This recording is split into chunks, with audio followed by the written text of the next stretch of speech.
नाज़रीन अस्सलाम वालेकुम। सियासत टीवी के खुसूसी प्रोग्राम खबरों ख्याल में आपका खैर मकदम है। मैं मोहम्मद रियाज अहमद और मेरे साथी नईम वजाहत अस्सलाम वालेकुम।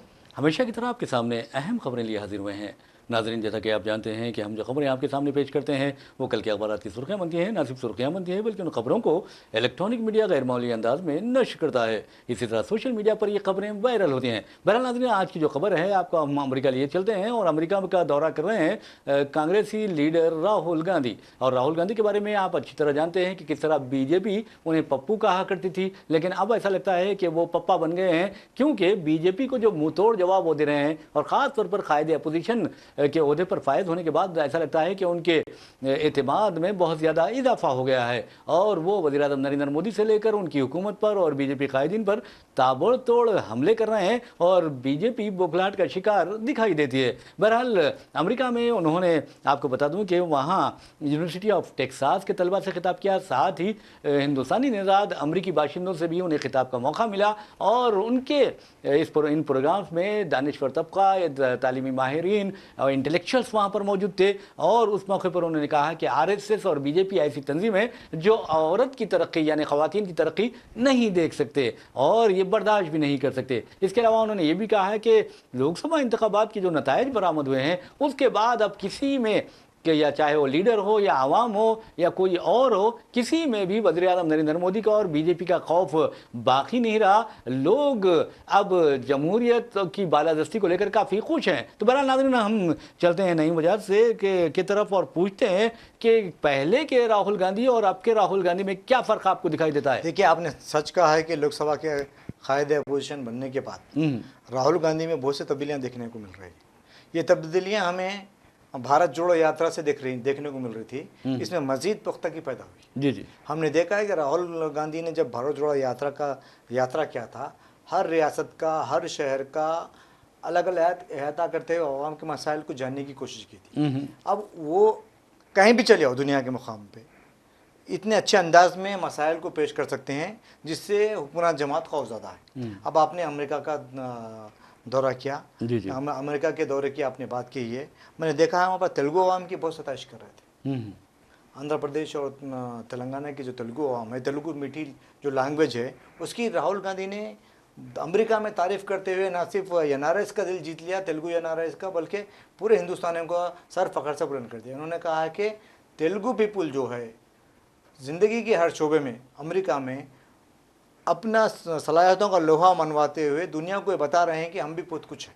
आपने बहुत अच्छी बात की है नईम वजाहत साहब और हमारे नाज़रीन को भी हम बताना चाहेंगे और ये बहुत अच्छी खबर भी है कि अगर आप देखेंगे कि आईटी सेक्टर में अमेरिका के या सिलिकॉन वैली में अगर आप किसी को देखेंगे तो वहाँ पर सबसे ज़्यादा जो हिंदुस्तानी पाए जाते हैं वो तेलंगाना और आंध्र प्रदेश से ताल्लुक़ रखते हैं। जी हाँ, बिल्कुल वही उसका शायद मेरे ख्याल से मैंने आपको इब्तिदा में कहा है कि वो जिस मुकाम पे जाते हैं वहाँ का पहले मालूमात हासिल कर लेते हैं, डाटा हासिल कर लेते हैं, लोगों से बातचीत करते हैं, इसके बाद रद्द-ए-अमल का असर करते हैं।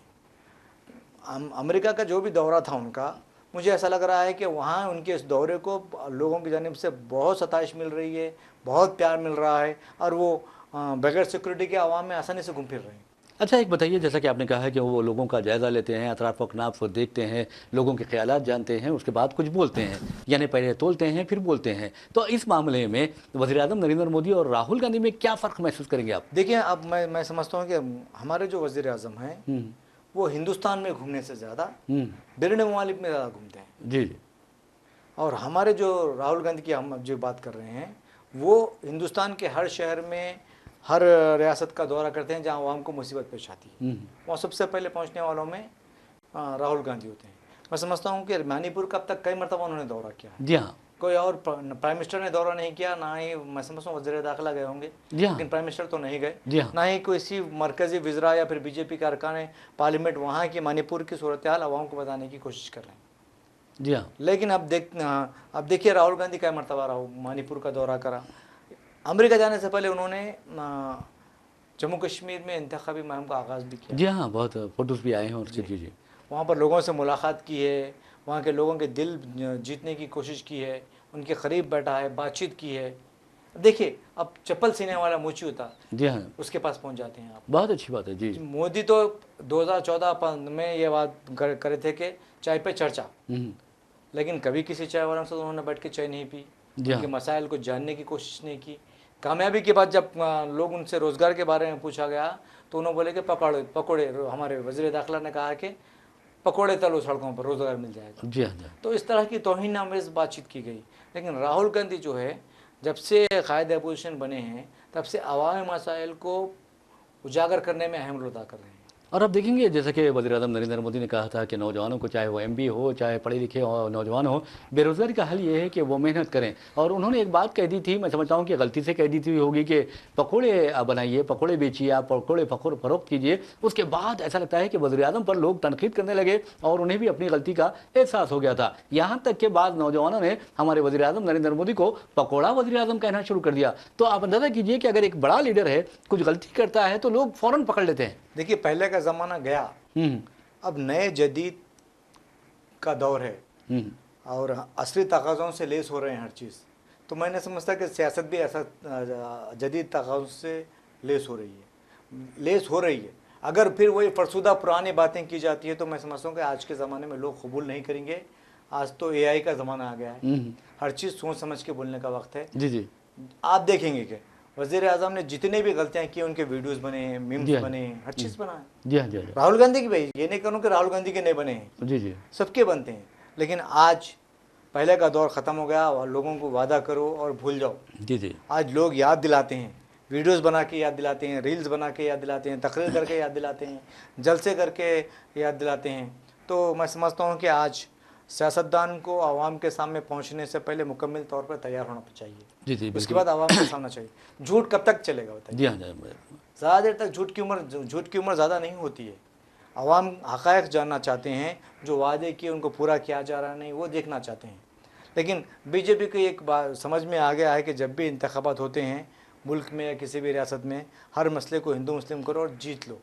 लेकिन मैं समझता हूँ कि अब वो जो रिवायत थी, वो जो रिवाज था, थोड़ा थोड़ा ख़त्म हो रहा है, जिसकी ज़िंदा मिसाल उत्तर प्रदेश की अयोध्या की सीट है। बिल्कुल आपने सही किया। बहरहाल नाज़रीन, आपको बता दूं कि जहाँ तक लोकसभा इंतखाबात का सवाल है, यूनिवर्सिटी ऑफ टेक्सास में तलबा ने जो इंटरेक्शन सेशन हुआ उसमें वाज़े तौर पर राहुल गांधी से कई सवालात किया और राहुल गांधी ने कहा कि लोकसभा इंतखाबात के बाद जो डर था मोदी का और हुकूमत का और हुकूमत की एजेंसियों का, वो डर बिल्कुल ख़त्म हो गया है। लेकिन उन्होंने एक बहुत अच्छी बात कही है, उनकी सिंप्लिसिटी देखिए कि उन्होंने ये कहा कि ये कारनामा मेरा यानी राहुल गांधी का है और ना ही कांग्रेस का है, बल्कि ये कारनामा आवाम का है। बिल्कुल सच का, आवाम का है, नौजवानों का है। जी हाँ। लोग तब्दीली चाहते हैं। जी हाँ, जी हाँ। खैर ये अलग बात है, इलेक्शन में कौन जीतता है कौन हारता है वो अलग बात है। लेकिन कांग्रेस का या फिर इंडिया इत्तेहाद का जो मुजाहरा रहा है, मैं समझता हूँ कि हुक्मरान जमातों को या फिर एनडीए के इत्तेहादियों को परेशानी में ज़रूर डाल दिया है। अरे आप अंदाज़ा कीजिए कि किस तरह हुकूमत बौखलाहट का शिकार हो गई है। कोई भी से आप देखेंगे लैटरल एंट्री का मामला देखिए, ब्यूरोक्रेट्स को किस तरह भर्ती किया जा रहा था यानी कॉन्ट्रैक्ट की बुनियाद पर, वो ख़त्म हो गया। उसके बाद आप देखिए वक्फ तरमीमी एक्ट पे पेश किया गया। उसके बाद अपोजिशन ने जिस अंदाज में कार्रवाई की वो मुश्तरका पार्लिमानी कमेटी के हवाले कर दिया गया। ऐसे कई बिल्स है जो वज़ीर-ए-आज़म नरेंद्र मोदी की हुकूमत वापस लेने या फिर मुश्तरका पार्लिमानी कमेटी के हवाले करने पर मजबूर हुई। देखिए होना तो यही चाहिए कि अवामी राय से फिर या ऐवानों में इसके ऊपर मुबाहस करते हुए नए कानून बनाना चाहिए। जी, जी। ज़बरदस्ती अवाम पर कोई कानून थोपा नहीं जा सकता। हिंदुस्तान दस्तूर से चलता है। हमारे दस्तूर ने समाज के तमाम तबक़ात के लिए सहूलतें फ़राहम की है, उनके लिए मुख्तलिफ़ ताउन किया है, मेरे ख़्याल से रिजर्वेशंस फ़राहम किए हैं। अगर इन सब को छोड़ के, जैसे आपने लिटरल की बात की थी, हाँ, जी हाँ। उस दिन ही जब बजट पेश किया गया, हलवा तकसीम किया जा रहा था, तभी राहुल गांधी ने तंज करते हुए कहा था कि मरकज़ी वज़ीर फ़ाइनेंस निर्मला सीतारमन जो हलवा तकसीम कर रही है, वो तकसीम की महफिल में कोई भी ST/SC ऑफिसर मौजूद नहीं है। कितनी अफसोस की बात तो है। आप देखिए कि कितना गहराई से किसी भी चीज़ का राहुल गांधी जायज़ा ले रहे हैं और फिर अच्छे अंदाज में उसको प्रेजेंट कर रहे हैं, लोग उसको कबूल भी कर रहे हैं। बहरहाल नाज़रीन, आपको बता दूं कि जहाँ तक यूनिवर्सिटी ऑफ टेक्सास का सवाल है, वहाँ के तलबा और तालिबात ने राहुल गांधी से वुमेन लेबर पार्टिसिपेशन के बारे में, यानी जो वुमेन ख़वातीन हैं उनके रोज़गार में शराकत के बारे में पूछा था, दरियाफ्त किया था। तो उन्होंने कहा कि यहाँ पर जो है आरएसएस और बीजेपी ख़वातीन को सिर्फ घर की चार दीवारी तक महदूद करना चाहती हैं। वो नहीं चाहती कि ख़वातीन आगे बढ़ें, ख़वातीन तरक्की करें। उसके बाद बीजेपी जो चिरागपा हुई है और ऐसे बरहमी का इजहार किया और कहने लगे कि राहुल गांधी को एक आदत हो गई है, उनका एक वतीरा बन गया है कि वो बैरून मुल्क हिंदुस्तान को बदनाम करते हैं, इंडिया को बदनाम करते हैं। तो नहीं वजह साहब, आप ये बताइए, क्या इंडिया इंडिया को बदनाम करेगा? क्योंकि राहुल गांधी को कहते हैं कि हमारा इत्तेहाद का नाम इंडिया है। जी देखिए, सबसे पहली बात यह है कि राहुल गांधी ने वहाँ पर अमेरिकन से जाके अंग्रेज़ों से बातचीत नहीं की, ना ही अंग्रेज़ों के बारे में, हिंदुस्तान के बारे में कुछ किए, बल्कि NRIs हिंदुस्तान के जो अवाम है या फिर मुख्तलिफ रियासतों के जो अवाम है उनसे बातचीत करते हुए हिंदुस्तान में क्या चल रहा है उन्हें अब मैं समझता हूँ कि मीडिया इतना स्ट्रांग हो गया है कि उन्हें बताने की भी ज़रूरत नहीं है, लेकिन बाज़ औक़त ऐसा करना पड़ता है कि हालात कैसे हैं, कैसे गुजर रहे हैं। इसके बाद अगर बातचीत, मैं समझता हूँ कि बीजेपी को अंदाज़ा हो गया है कि उसकी नेकनामी मुतासिर हो रही है, तो राहुल गांधी पर वार करने के लिए बात की जाए कि मुल्क को बदनाम किया जा रहा है, जबकि खुद अपनी हरकतों से मुल्क को ये हुक्मरान जमात शर्मसार कर रही है। बिल्कुल बिल्कुल। मणिपुर का एक वाक़या है जी, अफसोस की बात है। जी जी। मुसलमानों की लिंचिंग की बात है। जी हाँ। पसमानदा तबक़ात के ऊपर हमले की बात है, ख़वातीन पर हमलों की बात है। आप देखिए, अरे जानियों को छोड़ देने, कातिलों को माफ़ करने की बात भी है। जी, तो बता रहा हूँ, खुद अपने हरकतों से ये लोग बदनाम हो रहे हैं और राहुल गांधी पर इल्ज़ाम आया और मुल्क को बदनाम कर रहे हैं। जी जी जी। बहरहाल नाज़रीन, आपको बता दूं कि जहाँ तक सच्चे मुहिब वतन हिंदुस्तानी होने का सवाल है, तो हम फ़ख्र से ये कह सकते हैं कि हम सच्चे मुहिब वतन हिंदुस्तानी है, और राहुल गांधी भी यही कहते हैं। लेकिन जो मज़हब के नाम पर लोगों को तकसीम करते हैं, जानवरों के नाम पर इंसानों का कत्ल करते हैं या उसकी हौसला अफजाई करते हैं, तो ये यकीन मानिए कि वो बैरूनी ममालिक में हिंदुस्तान को बदनाम करने का बायस बन रहे हैं। मिसाल के तौर पर आप देखेंगे कि हरियाणा में जिस तरह का वाक़या पेश आया, मुसलमान होने के शुबे में एक ब्राह्मण नौजवान को, सिर्फ 19 साल जिसकी उम्र थी, 12वीं जमात का तालिब इल्म था, उसका कत्ल कर दिया जाता है। और उसके बाद भी आप ये देखें कि बिरिंदा करत के मुताबिक पुलिस कातिलों को अच्छा इंसान कह रही है। देखिए, मैं समझता हूं ये शर्म की बात नहीं है। ये जो इम्तियाज़ है ये ख़त्म होना चाहिए। जी, जब तक इम्तियाज़ ख़त्म नहीं होता और इंसाफ नहीं होता, मैं समझता हूँ कि ऐसे वाक़यात पेश आते रहेंगे। हुक्मरान जमातों को, हुकूमतों को, पुलिस के अहदेदारों की ज़िम्मेदारी है कि वो इन्वेस्टिगेशन में जो सच्चाई है उसको अवाम के सामने पेश करें, सियासी दबाव का शिकार ना हो। तभी मैं समझता हूँ कि मुल्क में खुशगवार माहौल, फ़िज़ा पैदा हो सकती है, लोग भाई तरीके रह सकते हैं। लेकिन आज का जो माहौल है वो माहौल ये है कि फूट डालो, राज करो। अगर ये इस तरह की कोशिश रहती रहेंगी तो मैं समझता हूँ कि हमने जो हिंदुस्तान को तरक्की देने के जो सपने देखे हैं, या जवाहरलाल नेहरू ने जो बुनियाद डाली थी, उसके बाद के हुक्मरानों ने जो मुल्क को तरक्की याफ्ता बनाने के लिए, माशियत को मुस्तहकम करने के लिए, बेरोज़गारी के ख़ात्मे को दूर करने के लिए जो भी इक़दाम किए थे, वो इक़दाम के नताइज आज बरामद हो रहे हैं। लेकिन उसको मज़ीद मुस्तहकम करने या फिर आगे बढ़ाने के बजाय सियासी मुफाद परस्ती के लिए ज़ात पात मज़हब की सियासत को परवान चढ़ाया जा रहा है। और आप देखेंगे जो बीजेपी की जो हुक्मरान जमात है, उसके जो वज़रा है, किस तरह की अजीब व गरीब बातें करते हैं। कभी तो ऐसा लगता है कि हिंदुस्तान में एक ऐसा बिल पास किया जाना चाहिए जिसमें जो मरकज़ी वज़रा हैं, जो अहम ओहदों पर फायज़ होने वाले कायदीन हैं, कमीशंस के कायदीन हैं, जिन पर फायज़ किया जा रहा है, उनका तो मैं समझता हूँ कि कुछ ना कुछ ज़हनी जो तवाज़ुन का केस होता है या टेस्ट होते हैं, वो लेना चाहिए, ताकि ये देखा जाना चाहिए कि क्या इनकी ज़हनी हालत ठीक है या नहीं, ये या इनके जहनों में कोई जहर भरा हुआ तो है या नहीं, फ़िरका परस्ती का, ये देखना चाहिए। देखिए, मैं समझता हूँ जब तक लोग कांग्रेस या दूसरी जमातों में रहते हैं तब तक वो फ़िरका परस्त नहीं होते। जी हाँ, जी हाँ। जैसे बीजेपी में शामिल हो जाते हैं या फिर हिंदुत्व तंजीमों में शामिल हो जाते हैं, तब इनकी जहनी हालत तब्दील हो जाती है, इनका लबो लहजा तब्दील हो जाता है। जिंदा मिसाल आप आसाम के चीफ मिनिस्टर, जी हाँ, जी हाँ, जो कांग्रेस के कायदे अपोजिशन हुआ करते थे पहले, जैसे ही बीजेपी में शामिल हो गए, अब इतनी हर बार इतनी हिंदू मुस्लिम कर रहे हैं, बीजेपी का हम प्याला हम नेवाला नूर नज़र बनने की कोशिश कर रहे हैं, मगर आरएसएस उन्हें कबूल करती है या फिर बीजेपी के कायदे कबूल करती है। ये नहीं, ये तो आने वाला वक्त बताएगा। हमने देखा है कि अडवाणी को कबूल नहीं किया गया। कबूल नहीं किया गया। जलील कर दिया गया, ख्वार कर दिया गया। वैसे भी नाज़रीन, अगर कुदरत जिसे चाहे जलील करती है, जिसे चाहे इज्जत देती है। बाबरी मस्जिद आपको देखेंगे 6 दिसंबर 1992, आप अंदाज़ा कीजिए कि उमा भारती उछल उछल कर अडवाणी पर चढ़ रही थी, यानी उनकी पीठ पर चढ़ जा रही थी और चीखें मार रही थी। और उसके बाद आपने देखा कि उमा भारती का क्या बुरा हाल हुआ, उनका जो सियासी कैरियर तबाह कर दिया गया, खुद बीजेपी वालों ने किया। फिर उसके बाद अडवाणी का क्या बुरा हाल हुआ, आप अच्छी तरह अंदाज़ा कर सकते हैं। वज़ीर आज़म नरेंद्र मोदी जिनके चेले हुआ करते थे कभी, उन्होंने वो अडवाणी को नज़रअंदाज कर दिया। और हो सकता है कि आने वाले दिनों में जितने भी बड़ी बड़ी बातें कर रहे हैं या फिर हिंदुस्तान को या फिर अक़लियतों को तबाह व बर्बाद करने के सपने देख रहे हैं, ख्वाब देख रहे हैं, उनका भी यही हाल होगा। वैसे भी नहीं मजा साहब, आप देखेंगे कि जिस रिकाबी में अगर आप खाते हैं, वहाँ छेद करते हैं, तो उसे कहा जाता है हराम खोर या नमक हराम उसे कहा जाता है। और फिल्म भी आया था अमिताभ बच्चन का, आपने देखा कि उसमें किस तरह बताया गया। तो मैं समझता हूँ कि जहाँ तक पॉलिटिक्स का सवाल है, उसमें नमक हरामी नहीं होनी चाहिए। देखिए, कोई भी चीज़ का एक उसूल होते हैं। एजुकेशन ले लीजिए, उसके उसूल है। पॉलिटिक्स ले लीजिए, उसके उसूल है। या फिर कोई और चीज़ ले लीजिए, हर चीज़ के अपने उसूल होते हैं। उसूलों के दायरे में रह के अगर कोई बात करते हैं तो ठीक है, माशरा जो है सेहतमंदाना फ़िज़ा फराहम जी करता है ऐसे मामले में।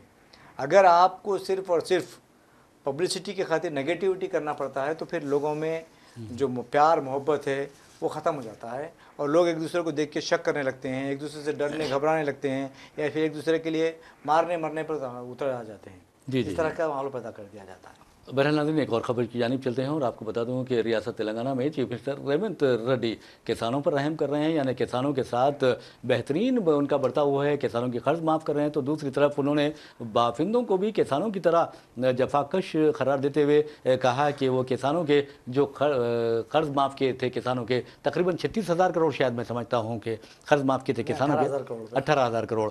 तो उसके बाद आप देखेंगे अब बाफिंदों के भी खर्च उन्होंने माफ़ करने का ऐलान किया है। और Indian institute of handloom technology का इफ्तिताह करने के बाद उन्होंने ये बात कही है। तो नहीं वजह साहब, आप ये बताइए कि वहाँ उन्होंने क्या क्या ऐलानात किए हैं। देखिए, तेलंगाना एक नौजवान रियासत है। बिल्कुल।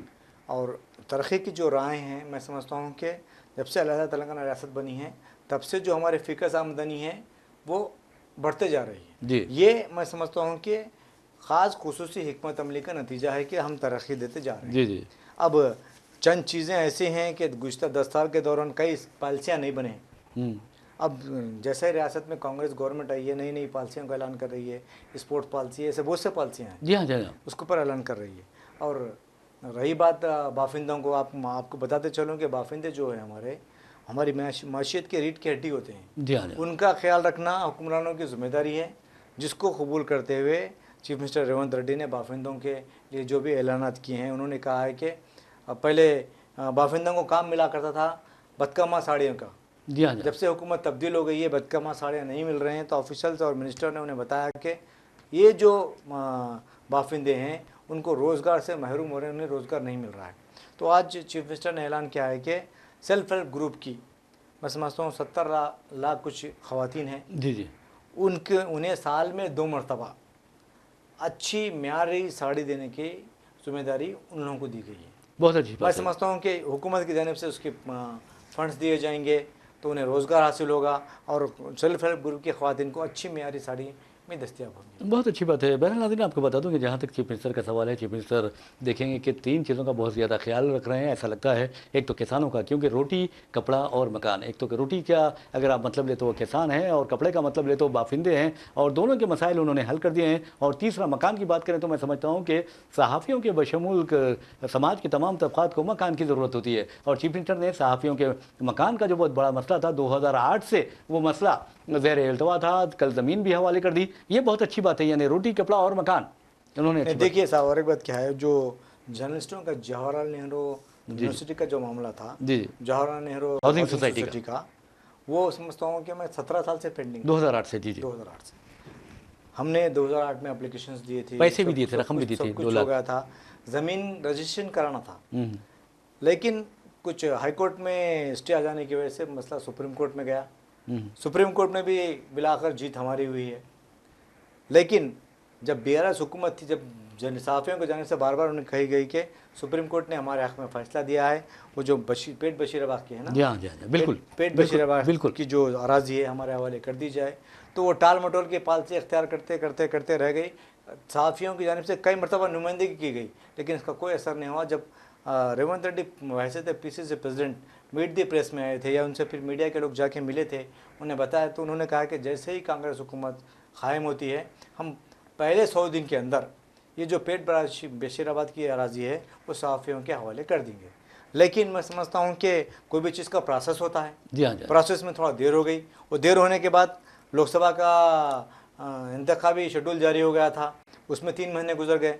इसके बाद जब मामला तय पाए गए हैं तो कल चीफ मिनिस्टर ने ये जो अराजी है पेट बशीराबाद की वो हाउसिंग सोसाइटी के हवाले कर दी। बहुत अच्छी बात है। यानी रोटी कपड़ा और मकान का अगर आप आवाम के ख्याल रखेंगे तो यकीन मानिए कि आपकी कामयाबी यकीनी हो जाएगी, चाहे वो इंतखाबात हो। और एक बात यह है कि आप वोटों के साथ साथ आवाम के दिल भी जीत पाएंगे।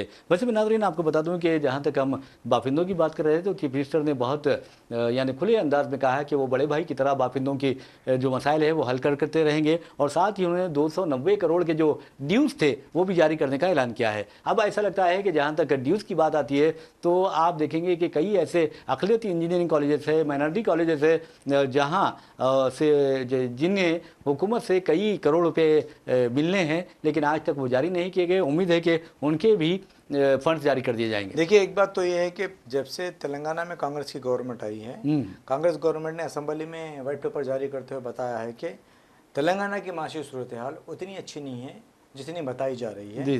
तेलंगाना पर 7 लाख करोड़ का खर्चा है। हाँ, आपको बता दूं कि जब 2014 में 10 साल पहले तेलंगाना रियासत तश्कील दी गई थी, जब तेलंगाना के हिस्से में सिर्फ 67,000 करोड़ रुपए का खर्च था, लेकिन गुज़श्ता 10 साल के दौरान ये खर्च बढ़ के 7 लाख करोड़ तक पहुँच गया। जी। तो कहने की बात यह है कि इतनी माशी तंगदस्ती होने के बावजूद चीफ मिनिस्टर ने फाइनेंशियल मैनेजमेंट पर जिस तरह से नब्ज़ ज़ब्त का मुजाहरा किया है, ज़्यादा कर्ज लेने के गुंजाइश होने के बावजूद कम कर्ज लेते हुए जो कर्ज पहले से लिया गया है उसको अदा करने पर ज़्यादा तवज्जो दी गई है। इसके वजह से मैं समझता हूँ कि जो रियासत की माशी सूरत हाल है वो कंट्रोल में है, और आहिस्ता आहिस्ता लोगों को पैसे दिए जा रहे हैं। पहले किसानों के मैं समझता हूँ कि 18,000 करोड़ रुपये माफ़ किए गए। अभी आपने बाफिंदों के बकायाजात जारी करने की बात की है, 290 करोड़। जी हाँ, साथ ही साथ आपने कहा है कि फीस रिएम्बर्समेंट जो है वो जारी नहीं की गई है। SC ST BC माइनॉरिटी पूरे बच्चों की फीस रिएम्बर्समेंट जारी करना है। चीफ मिनिस्टर से ये बातचीत हो चुकी है। चीफ मिनिस्टर ने कहा है कि बहुत जल्द इसका भी फैसला कर दिया जाएगा। असेंबली में भी ये बात उठी थी कि फ़ीस बकायाजात जो है वो वापस कर देना चाहिए, हुकूमत को अदा करना चाहिए। हुकूमत मैं समझ रहा हूँ कि इस पर संजीदगी से गौर कर रही है, और जहाँ तक तालीम और तलबा का मसला है वहाँ पर चीफ मिनिस्टर कोई समझौता नहीं करती। बिल्कुल, मैं समझता हूँ कि अगर आप इसी तरह तालीमी शोबे को आगे बढ़ाते रहेंगे, उनकी मदद करते रहेंगे तलबा और तालिबात की, तो बहुत बड़ा काम होगा। बहरहाल नाज़रीन, आपको बता दें कि ऐसा लगता है कि हमारे रियासत तेलंगाना में और फिर पड़ोसी रियासत आंध्र प्रदेश में जो मंशियात की स्मगलिंग है बड़े पैमाने पर हो रही है। मिसाल के तौर पर आपको बता दूँ कि आज पुलिस ने एक खातून को गिरफ्तार किया जिसके कब्जे से उसने गांजा जब्त किया, और आपको हैरत होगी कि वो खातून गांजे को टर्मरिक पाउडर यानी हल्दी पाउडर के यानी हल्दी की शक्ल में ले जा रही थी। तो आप अंदाज़ा कीजिए धूलपेट से ताल्लुक़ है इस खातून का, और इसका नाम है नेहा बाई।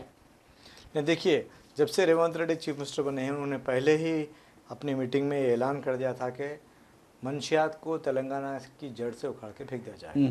उसके बाद उन्होंने ड्रग्स कंट्रोल करने के लिए बड़े पैमाने पर इक़दाम किया है, और पुलिस के अहदेदारों को जिम्मेदारी भी सौंपी है, इजलास भी तलब किया है। जब भी इजलास होता है तो पंचायत का एक मन पर ज़रूर बातचीत करते हैं।